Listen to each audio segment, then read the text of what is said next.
ಚಿಕ್ಕಬಳ್ಳಾಪುರದ ಹೃದಯದಲ್ಲಿ ಮನಸ್ಸನ್ನ ನಡಗಿಸುವ ಒಂದು ದುಃಖದ ಘಟನೆ ನಡೆದಿದೆ.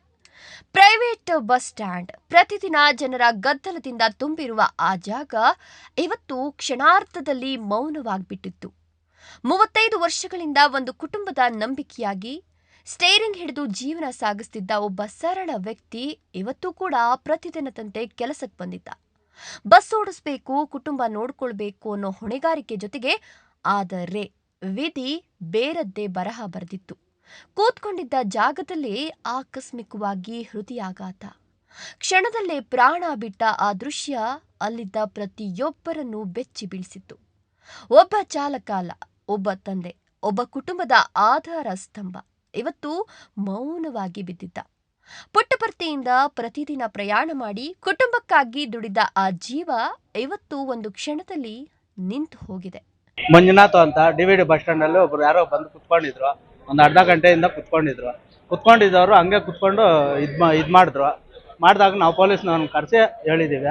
ಅವ್ರದ್ದೇ ಅನಂತಪುರನಂತೆ, ಅವ್ರ ಮಗ ಹೋಗಿ ಫೋನ್ ಮಾಡಿದ್ದಾರೆ, ಬಂದು ಎತ್ಕೊಂಡು ಸರ್ ಒಂದು ಅರ್ಧ ಗಂಟೆಯಿಂದ ಕುತ್ಕೊಂಡಿದ್ದೆ ಸರ್. ಮುಕ್ಕಲ್ಲಿ ಆಯ್ತು ಸರ್, ನಾವೇ ಇದ್ದೀವಿ. ನಾವು ಫೋನ್ ಮಾಡಿ ಪೊಲೀಸ್ನವ್ರಿಗೆ ಒಂದು 20 ನಿಮಿಷ ಆಯ್ತು. ಬಂದ್ರು ಇಮಿಡಿಯೇಟ್ ಆಗಿ ಬಂದು ಅವರು ಇದ್ ಮಾಡಿದ್ದಾರೆ ಸರ್. ಆಂಬುಲೆನ್ಸ್ ಅಲ್ಲ,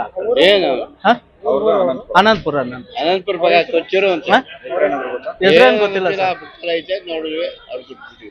ಫೋನ್ ನಂಬರ್ ಇತ್ತು, ಮಗ ಫೋನ್ ಮಾಡಿದ್ವಿ. ಮಗನೇ ಫೋನ್ ಎತ್ಕೊಂಡ, ಈ ತರ ಆಗೈತಪ್ಪ ಅಂತ ಹೇಳಿದ್ವಿ, ಬರ್ತೀವಿ ಅಂತ. ನಾವು ಜೊತೆಲಿದ್ದೇವಣ್ಣ, ಬಂದು ಕೂತ್ಕೊಂಡವನು ಇವರು ಆ ಕಡೆ ಇದ್ರು, ನಾನು ಈ ಕಡೆ ಗಮನ ಕೊಟ್ಟೆ. ಹಂಗೆ ಹಲ್ಕಿಚ್ಚಿದ್ದ, ನಂಗೆ ಸ್ವಲ್ಪ ತೊಂದರೆ ಆಯ್ತು. ಅದು ಅರ್ಧ ಗಂಟೆಯಲ್ಲಿ ನಾವು ತಿರ್ಗಾ ಏನು ಹಲ್ಕೆ ಬಿಡೋ ಅಂದ್ಕೊಂಡು ನಾನು ಸುಮ್ಮನೆ ಆ ಕಡೆ ಇದ್ದೆ. ತಿರ್ಗಾ ಅರ್ಧ ಗಂಟೆಯಲ್ಲಿ ಹಿಂಗೆ ಆಗೋಗ್ಬಿಟ್ಟಿದೆ. ಆದರೆ ಅವನಿಗೆ ಯಾರ್ದು ಇನ್ಸಿಡೆನ್ಸ್ ಏನಿಲ್ಲ, ಹೆಚ್ಚು ಕಮ್ಮಿ ಹಲ್ಕೆ ಹಚ್ಕೊಂಡಿರೋದಕ್ಕೆ ಏನಾಗಿತ್ತು ಗೊತ್ತಿಲ್ಲ. ಪೊಲೀಸವ್ರು ಕರೆದ್ವಿ, ನಾವು ಮುಟ್ಟೇ ಇಲ್ಲ, ನಾವು ಮುಟ್ಟಿದ್ದೇವೆ ಸರ್, ಕೊಟ್ಟಲ್ಲ, ಕರೆಸಿದ್ವಿ, ಹಿಂಗೆ ಆಗೈತೆ ಹೇಳಿದ್ವಿ. ಇದು ನಾವಿಬ್ಬರೇ ಅಲ್ಲಿದ್ದೀವಿ. ನಾನು ರಿಯಾಜ್. ಇಬ್ಬರು ಮಕ್ಕಳನ್ನ ಓದಿಸಿ ಒಳ್ಳೆಯ ದಾರಿಯಲ್ಲಿ ನಿಲ್ಲಿಸಿದ ತಂದೆ ಇವತ್ತು ಅವರ ಬದುಕಿನಲ್ಲಿ ಒಂದು ದೊಡ್ಡ ಖಾಲಿ ಬಿಟ್ಟಿದ್ದಾರೆ. ಅವನ ಜೊತೆಯ ಸ್ನೇಹಿತರು, ಪ್ರಯಾಣಿಕರು ಆ ಕ್ಷಣ ನೋಡಿದ ಪ್ರತಿಯೊಬ್ಬರೂ ಕಣ್ಣೀರಲ್ಲಿ ಮುಳುಗಿದ್ರು. ಜೀವನ ಎಷ್ಟು ಅನಿಶ್ಚಿತ ಅನ್ನೋದಕ್ಕೆ ಇದಕ್ಕಿಂತ ದೊಡ್ಡ ಉದಾಹರಣೆ ಬೇಕಾ?